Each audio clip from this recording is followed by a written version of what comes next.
सब बड़ा बडेरा वो जी, सब लोग लगाया वो जी, ठाकरिया ने सजला वो जी।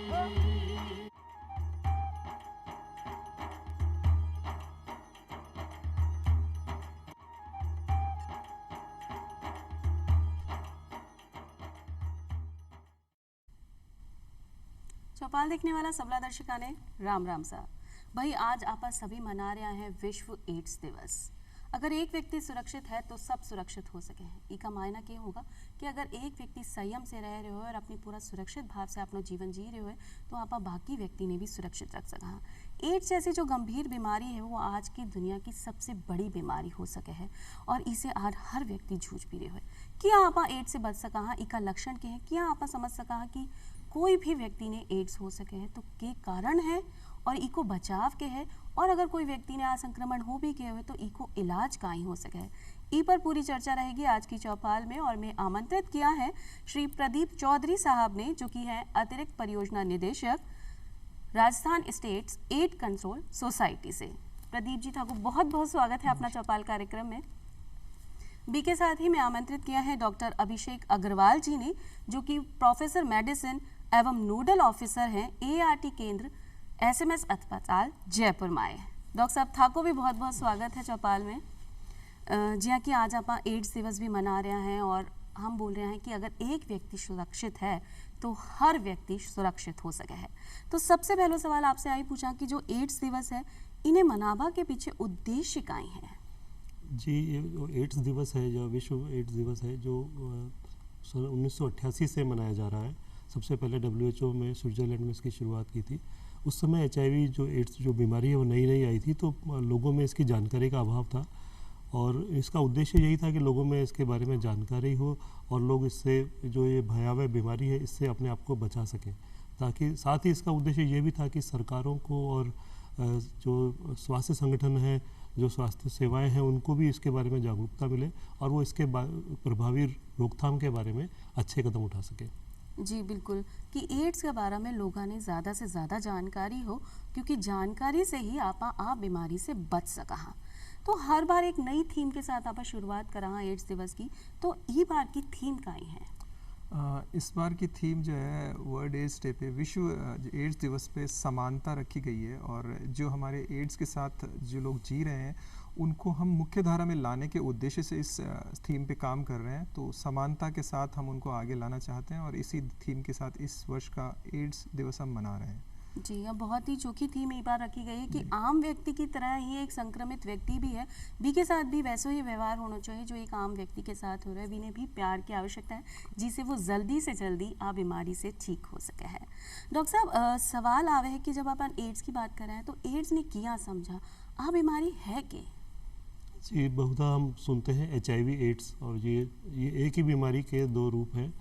या आप उसको ऐसा ले सकते हैं कि किसी व्यक्ति को यदि HIV वायरस का संक्रमण हो जाता है तो उसे हम HIV संक्रमित कहते हैं। यह वायरस उस व्यक्ति के शरीर में धीरे धीरे बढ़ता रहता है और शरीर की रोग प्रतिरोधक क्षमता को कम करता रहता है। जब व्यक्ति की रोग प्रतिरोधक क्षमता कम हो जाती है तो उसके अंदर अन्य कई सारी बीमारियां पैदा होने लगती हैं, जिनको हम अवसरवादी संक्रमण कहते हैं। तो जो स्थिति होती है, जो HIV इन्फेक्शन की अंतिम अवस्था है, इसको हम एड्स का नाम देते हैं। इस एड्स की जब ये शुरुआत होती है तो व्यक्ति में कई शुरुआत में वज़न कम होने लगता है, उसके भूख नहीं लगती है, उसमें कई तरह के चकत्ते पड़ सकते हैं, उसको पतले दस्त लग सकते हैं और छाले वगैरह हो सकते हैं। तो इस तरह की शुरुआत होती है। उसके बाद अन्य कई सारे उसके अंदर अवसरवादी संक्रमण पाए जाते हैं। तो इन लक्षणों से एड्स या HIV संक्रमण की पहचान की जा सकती है। डॉक्टर साहब, आपने बार बार बोलो कि एड्स या HIV का संक्रमण की पहचान आप कर सका। कई लोगों को मानना है कि अगर आप HIV संक्रमित हैं तो आपने एड्स तो होना ही है। तो दुनिया में कोई फ़र्क है या जो व्यक्ति HIV से संक्रमित है बिना एड्स हो ज़रूरी ही है? जी नहीं पता, अच्छा प्रश्न पूछा आपने। इसमें सबसे पहले ये जान लें कि HIV संक्रमण का मतलब है कि व्यक्ति के अंदर HIV वायरस प्रवेश कर चुका है। ये एक ऐसा वायरस है कि जो एक बार शरीर में प्रवेश कर लेता है, शरीर की कोशिकाओं में अपना स्थान बना लेता है, तो इसे अभी के जो उपचार है उपलब्ध है उससे हम हटा नहीं सकते हैं। तो HIV संक्रमण एक बार होने के बाद ये जीवन भर व्यक्ति HIV संक्रमित रहता है। और जो एड्स की जो बात करते हैं वो एड्स HIV संक्रमण की अंतिम अवस्था है, जिसके अंदर रोग भयावह रूप ले लेता है, वो HIV वायरस इतना ज़्यादा बढ़ जाता है कि उसके कारण व्यक्ति का जो इम्यून सिस्टम है, जो शरीर की रोग प्रतिरोधक क्षमता है, वो ख़त्म हो जाती है और वो कई रोगों का शिकार हो जाता है। तो ये एक HIV के इन्फेक्शन की अंतिम अवस्था है। तो ज़रूरी नहीं है कि HIV संक्रमण हो उसको एड्स हो ही हो। आजकल इतना प्रभावी इलाज उपलब्ध है कि व्यक्ति HIV संक्रमण के अंदर ही अपना जीवन व्यतीत कर सकते हैं और उन्हें एड्स की जो समस्या है उससे जूझना नहीं पड़ता है। जी, तो अगर कोई व्यक्ति HIV संक्रमित है भी तो ये ज़रूरी नहीं है कि भी व्यक्ति ने एड्स भी हो जावे, क्योंकि अगर आप समय पर इलाज ले लिया और अपनी सही दवाइयाँ अपना समय पर लेता रहा तो आप HIV की अवस्था में ही रहेगा, एड्स तक आपने पहुँचने की ज़रूरत ही नहीं पड़ेगी। जी हाँ, कि विशेष कार्यक्रम आज का दिन हुए हैं प्रदीप जी, तो आपसे पूछना चाहूँगा कि ऐसा कौन सा कार्यक्रम हुए हैं कि ज़्यादा से ज़्यादा लोग बीमारी से संबंधित जितने भी कारण है, लक्षण है, इसे जान पाए और अपने आप में सुरक्षित कर सकें, यानी जागरूकता बढ़े।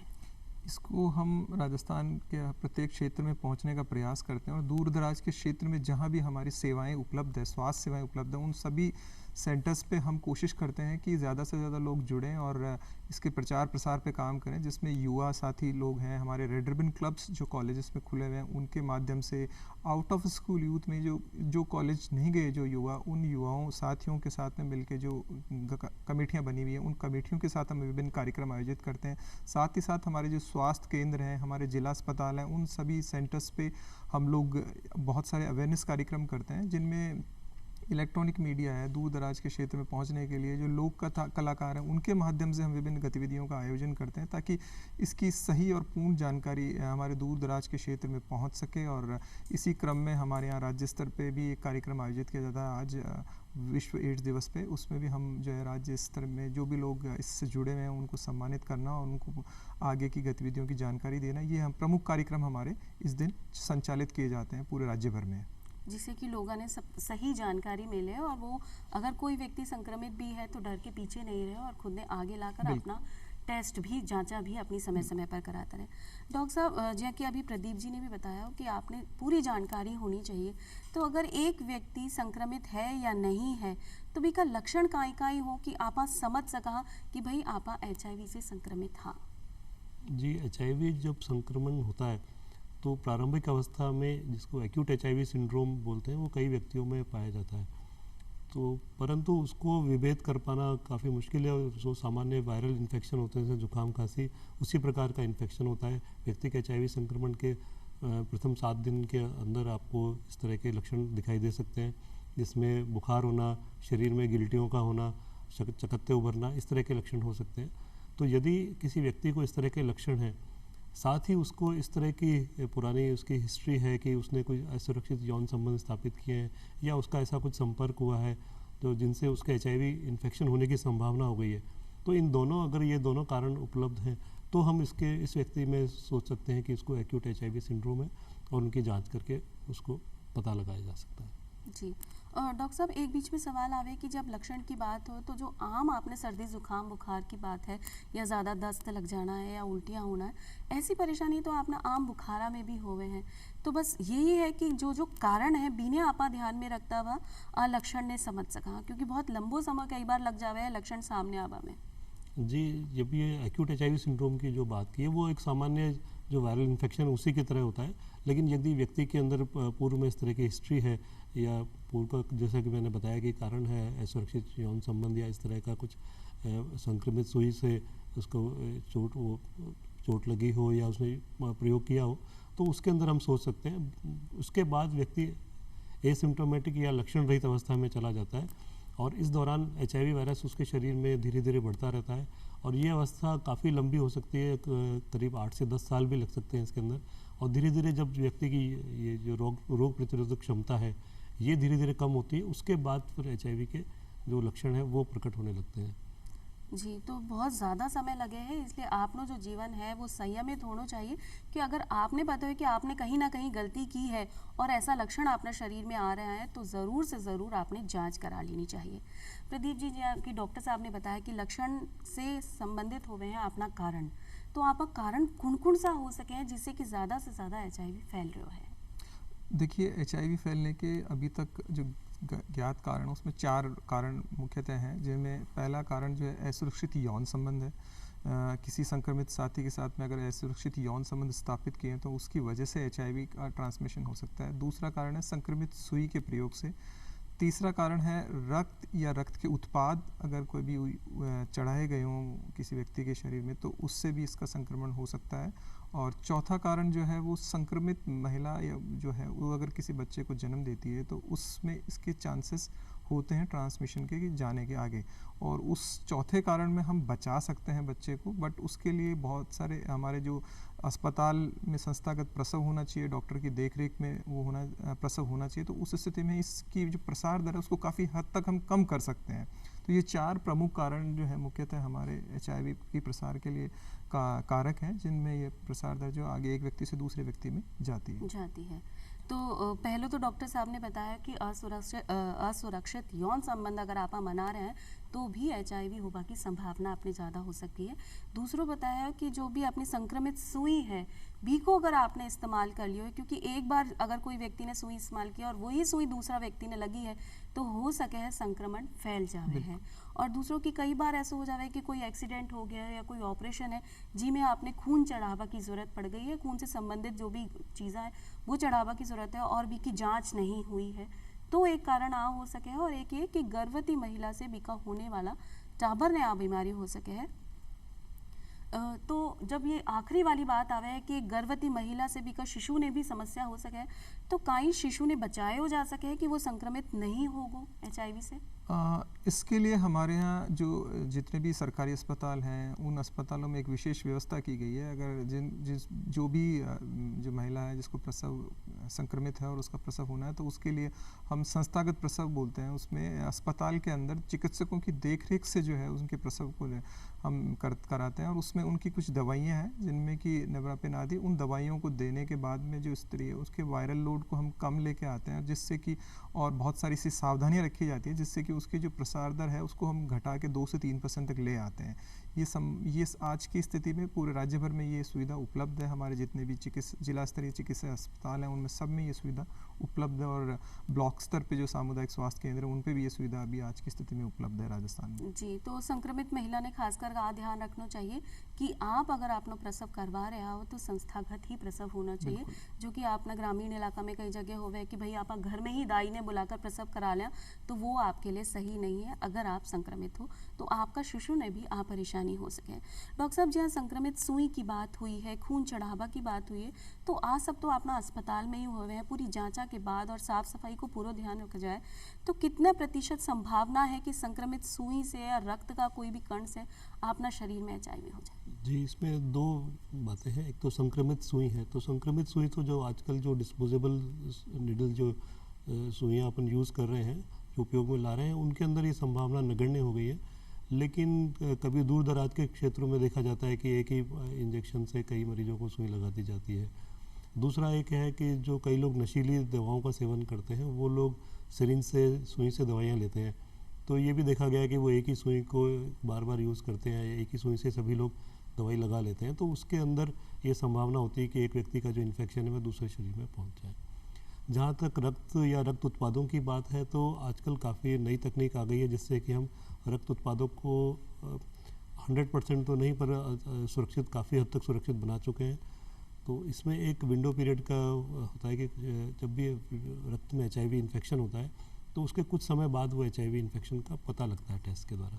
तो ये जो विंडो पीरियड है इसको हम काफ़ी हद तक कम कर चुके हैं। तो इस दौरान अगर टेस्ट किया जाएगा तो HIV इन्फेक्शन का पता नहीं चलेगा। तो सारे जो ब्लड के जो प्रोडक्ट्स हैं, जो भी रक्त जो दान में दिया जाता है, उसकी सभी की HIV जांच की जाती है और यदि कोई ब्लड HIV पॉजिटिव निकलता है तो उसको नष्ट कर दिया जाता है। तो इस तरह से सारे जो ये रक्त उत्पादन को हम सुरक्षित बना पाते हैं। जी, तो 3 कारण तो ऐसा है जिसे आप बच सका है, एक महिला बचा सके है और जो भी आप रक्त चढ़ावा या संक्रमित सुई को उपयोग करा बिना अगर सुरक्षित तरीका से करा तो भी से आप बच सका। पहलो कारण जो आपने बताया कि असुरक्षित यौन संबंध बनाने से, तो ऐसा कौन सा व्यक्ति है जिनमें ज़्यादा संभावना हो सके है HIV होगा की सिर्फ एक यौन संबंध के कारण?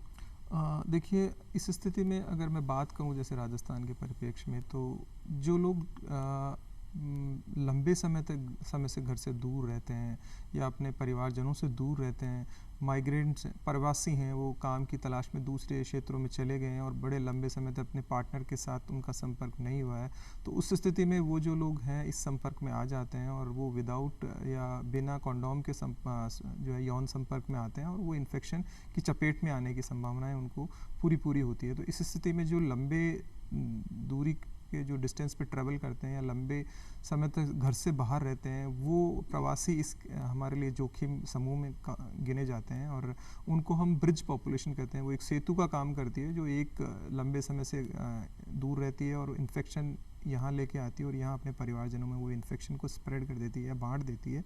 तो ये स्थिति बनती है उन अधिक जोखिम समूह में। और इसके साथ साथ हमने एक कैटेगरी बनाई है या एक समूह बनाया है जिसको अधिक जोखिम वर्ग समूह कहा गया है और उसमें कुछ श्रेणियां विभाजित की गई हैं, जिसमें कि ट्रकर्स हैं, माइग्रेंट्स हैं जो काम की तलाश में बाहर जाते हैं, साथ ही साथ महिला यौन कर्मी हैं या जो इंट्रावीनस ड्रग यूज़र्स हैं जो सुई से नशा करते हैं। इस तरीके के जो ग्रुप हैं उनको हम अधिक जोखिम समूह में बांटा गया और उनको अधिक जोखिम समूह पे हम फोकस गतिविधियां करते हैं और इस समूह में इन्फेक्शन होने के चांसेस ज़्यादा होते हैं जो वायरस को एक कैरी करके और एक जगह से दूसरी जगह इसको ड्रॉप करते हैं।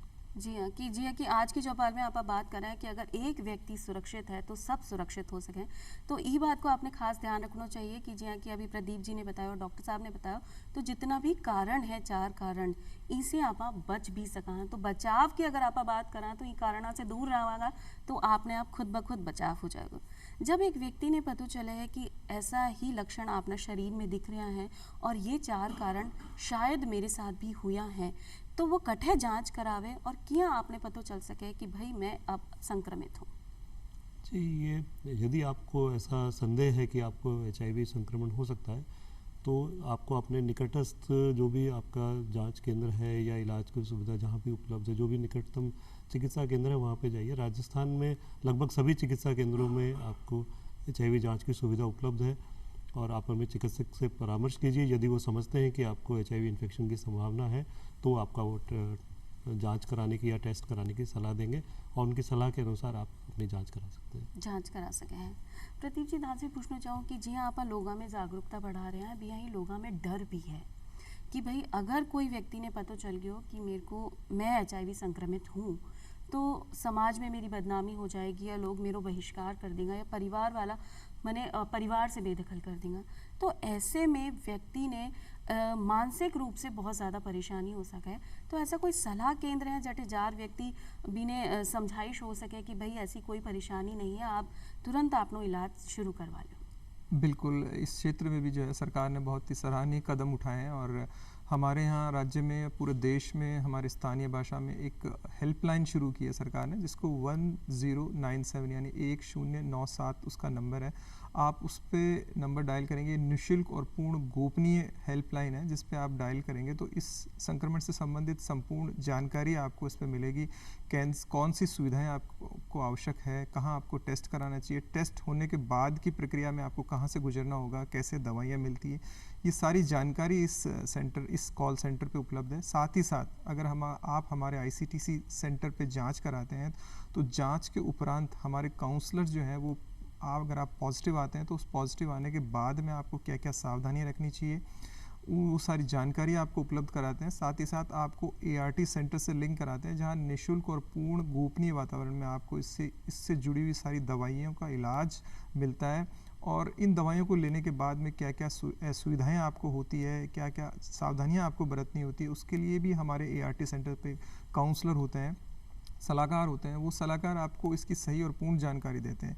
जैसा कि अभी हम देख पा रहे हैं इस वर्तमान परिस्थिति में जो HIV/AIDS को लेकर जो दवाइयाँ दी जा रही हैं बहुत ही विकसित स्वरूप में उपलब्ध हैं और जो प्रक्रिया पिछले दशक के दौरान हमको देखने को मिलती थी, बहुत सारी दवाइयाँ ली जाती थी, वो आज की स्थिति में बहुत डेवलप विकास स्वरूप में हमारे पास आ गई हैं और बहुत अच्छी दवाइयाँ हमारे सेंटर्स पे मिल रही हैं जिससे कि व्यक्ति जो है उनको कोई किसी प्रकार की परेशानी नहीं हो रही और सामान्य जीवन वो जी पा रहे हैं। जी, मतलब जो पहले की दवाई है और अब की दवाई में भी बहुत फ़र्क आ गया हो। चले बहुत सारी गोलियां एक साथ लेनी पड़ेगी, लेकिन अब बहुत सीमित मात्रा में आपने इलाज है और बी से आपने शरीर भी सही रहे हैं, बी का कोई साइड इफेक्ट भी आप यूँ कह सका कि नहीं हो रहे हैं, तो आप सही तरीके से संभल कर आप लोग जीवन जी सका। जब एक व्यक्ति ने टेस्ट के बाद पता चला है कि वो HIV संक्रमित है, तो बी को पहलो कदम कहाँ ही होना चाहिए या अपनी तरफ से बी के साथ किया को काम किया जावे है? जी, सबसे पहले अगर आपके HIV संक्रमण का पता लगता है तो जैसा कि सर ने बताया कि वहाँ पर जो काउंसलर हैं वो आपको सलाह देते हैं कि जो आपका निकटतम ART सेंटर है वहाँ पर उनको आपको लिंक करते हैं और वहाँ पर जाकर आपको रजिस्ट्रेशन किया जाता है। वहाँ पे पूर्णतः गोपनीय वातावरण में आपके जो आगे की प्रक्रिया है वो समझाई जाती है। वहाँ पर आपके जो भी अन्य टेस्ट जो आपके शारीरिक अवस्था के हिसाब से जो टेस्ट ज़रूरी हैं वो सारी जाँचें की जाती हैं। वहाँ पर जो उपस्थित चिकित्सक हैं वो आपकी पूरी शारीरिक जांच करते हैं ताकि और जो भी कोई अन्य कोई इन्फेक्शन है या कोई अवसरवादी संक्रमण है तो उसकी जांच करके और उसका उपचार किया जाता है। साथ ही HIV के बारे में जो दवाइयाँ देनी होती हैं वो HIV की दवाइयाँ दी जाती है। जैसा सर ने बताया आजकल काफ़ी विकसित दवाइयाँ हैं, केवल एक गोली से आप HIV इन्फेक्शन की जो पूर्णतः रोकथाम कर सकते हैं। और साथ में ये जो भी जाँचें हैं वो सब निःशुल्क उपलब्ध हैं। जो भी दवाइयाँ हैं वो पूरी तरह निःशुल्क उपलब्ध हैं। जो अवसरवादी संक्रमण है उनका जो भी इलाज है वो पूर्णतः निःशुल्क उपलब्ध है। और ये साथ सब जो भी सारी सुविधाएं हैं पूर्णतः गोपनीय वातावरण में उपलब्ध कराई जाती हैं। आपकी गोपनीयता को भंग होने का कोई भी खतरा यहाँ पर नहीं होता नहीं रहता है। तो आप आज से भी अपने सही समय पे पता चल जाए कि अगर आप HIV संक्रमित हैं तो कोई ने ई के बारे में कोई जानकारी नहीं है, सिर्फ आप हैं और आपका डॉक्टर साहब हैं जिन्हें ई बात को पता है। तो इनमें घबरावा की कोई बात नहीं है। अगर आपने लगे है कि आपके साथ ऐसा कोई लक्षण हो रहा है, आपने कोई शारीरिक परेशानी हो रही है, तो तुरंत जाकर आप ICTC में जा अपनी जांच भी करा लिया और बैठे ही आपके पास सलाहकार भी होवे जो आपको समझा देवे है कि आपको अगलो कदम काई होना चाहिए, किया को आपने जीवन जीना चाहिए, आपकी दिनचर्या के होनी चाहिए, खान पान में के सावधानी होनी चाहिए जिससे आप एक आम व्यक्ति की तरह जीवन जी सको। डॉक्टर साहब, एक सवाल आवे है कि अगर कोई व्यक्ति संक्रमित है या महिला कोई संक्रमित है और दो व्यक्ति आपस में शादी करना चाह तो कहीं आप समझ सका कि भी कि आने वाली संतान में भी संक्रमण होगो या नहीं? जी, इसके दो पहलू हैं। या तो जो दोनों व्यक्ति जो विवाह करना चाहते हैं वो दोनों HIV संक्रमित हैं या दोनों में से एक संक्रमित है। यदि दोनों संक्रमित हैं तो उनके अंदर जो संतान है उसमें HIV होने की संभावना अधिक रहती है। लेकिन अगर दोनों का वायरल लोड सही है, अगर वो सही ढंग से उपचार ले रहे हैं और उनका वायरल लोड पूरी तरह कंट्रोल्ड है तो अभी रिसर्च में ये देखा गया है कि वो लोग भी HIV नेगेटिव संतान उत्पत्ति कर सकते हैं। और यदि एक पार्टनर दोनों में से जीवन साथियों में से एक जना HIV पॉजिटिव है, यदि पुरुष HIV पॉजिटिव है, महिला HIV नेगेटिव है और पुरुष का जो वायरल लोड है पूरी तरह कंट्रोल्ड है, तो इस अवस्था में हम आम तौर से जो संतान है वो HIV नेगेटिव पैदा हो सके है। तो भाई ई में भी कोई घबरावा की बात नहीं है। अगर आप संक्रमित हैं और आपको जो पार्टनर है वो संक्रमित नहीं है तो आपको भविष्य भी सुनिश्चित है कि आपकी जो संतान है इन्हें बचाया जा सके HIV संक्रमित होने से है। डॉक्टर साहब, एक सवाल आया है कि जब परिवार है, परिवार में तो जब आपने बीमारी हो गई है और लक्षण दिखने लग गए हैं तो कोई ना कोई अंदाज़ो लगा लियो जावे कि भाई आ व्यक्ति संक्रमित है। ऐसे में परिवार की और समाज की क्या भूमिका रहनी चाहिए, एक संक्रमित व्यक्ति के साथ क्या को व्यवहार होना चाहिए? जी, HIV संक्रमण किसी को भी हो सकता है। यदि आपके परिवार में कोई इस तरह का व्यक्ति तो उन्हें आपके सहारे की, आपके सपोर्ट की ज़रूरत होती है और उनसे किसी तरह का ऐसे छुआछूत का व्यवहार नहीं करना चाहिए। ये बीमारी छूने से नहीं फैलती है। आपको किसी के HIV संक्रमण है तो उसके साथ खाना खाने से कोई संक्रमण का भय नहीं होता, उसके बर्तन अलग करने की आवश्यकता नहीं है। और मैं तो यही कहूँगा कि समाज अगर HIV पीड़ित व्यक्तियों को पूर्णतः जो स्थान उनका डिजर्विंग जो स्पेस है अगर वो स्थान उनको देता है तो इससे वो HIV संक्रमण के बारे में खुल के सामने भी आएंगे और अपना बेहतर इलाज करके और समाज में अपना योगदान अच्छी तरीके से दे पाएंगे। तो मतलब साथ रहबा में, साथ खाबा में और साथ में प्यार बांटबा से संक्रमण नहीं फैले है। बस व्यक्ति जल्दी से जल्दी ठीक होगा के लिए सोच सके भी कि मानसिक स्थिति अच्छी हो सके। एक संक्रमित व्यक्ति का अधिकार भी होना चाहिए जिसके साथ व्यवहार अच्छा हो जाए। तो कहीं आप एक संदेश भी दे सका कि जो व्यक्ति संक्रमित हाँ वो आज इलाज लेर बहुत अच्छो जीवन जी रहा है, एक आम व्यक्ति की तरह जीवन जी रहा है, तो संक्रमित व्यक्ति ने भी आगे आना चाहिए और पूरा इलाज लेना चाहिए। बिल्कुल, जो व्यक्ति संक्रमित है उसके इलाज को लेके सरकार बहुत ही सजग है और उनके मौलिक अधिकारों को और जो आधारभूत सुविधाओं को सुनिश्चित करने के उद्देश्य से भारत सरकार ने HIV एक्ट 2017 पास किया और उसी के क्रम में जो है राजस्थान में भी इस एक्ट को पास किया गया है और 2021 में इनकी सुविधाओं को सुनिश्चित करने के लिए हमारे राज्य में लोकपाल की नियुक्ति हुई है और जो अधिकार सुनिश्चित किए गए हैं इस एक्ट में, उनकी चिकित्सीय सुविधाओं को लेके, उनकी चिकित्सीय सेवाओं को लेके, वो सारे इस एक्ट के अंतर्गत हमने कवर किए हैं और उनको सुनिश्चित किया है कि हमारे जो चिकित्सीय संस्थान हैं उनमें उनका सही और पूर्ण इलाज मिल सके और उनके अधिकार जो हैं वो सुनिश्चित हो सकें। ये एक बहुत ही अच्छी पहल सरकार ने की गई है कि संक्रमित व्यक्ति का अधिकार भी है। भाई जो व्यक्ति संक्रमित है और वो इलाज ले रहे हैं, वो आज एक आम व्यक्ति की तरह सुखद जीवन जी रहे हैं। तो आप सबसे भी निवेदन है, अगर आपके आसपास ऐसा कोई व्यक्ति है तो भी के साथ सही व्यवहार करो, प्यार से व्यवहार करो, जिसे बी ने भी जीवन जीवा के लिए एक ललक मिल जावे, एक खुशी रहे कि भाई बी को जीवन खत्म नहीं हो गयो है HIV होबा के बाद। भाई हर कोई जीवा को अधिकार रखे है। हाँ, हो गई है गलती, लेकिन आपा इन्हें सुधार भी सका। जो कारण बताया है बी से आपा बच के रह सका और अपना बचाव आपा खुद कर सका। यानी एक व्यक्ति अगर सुरक्षित है तो सब व्यक्ति सुरक्षित रह सकें। डॉक्टर साहब थे आए और प्रदीप जी थे आए और इतनी चोखी जानकारी अपना दर्शका ने दी, बी के लिए था दुनिया ने धन्यवाद देना चाहा। और आज मैं चला फिर मिलांगा एक नई चौपाल में, तब तक के लिए राम राम सा।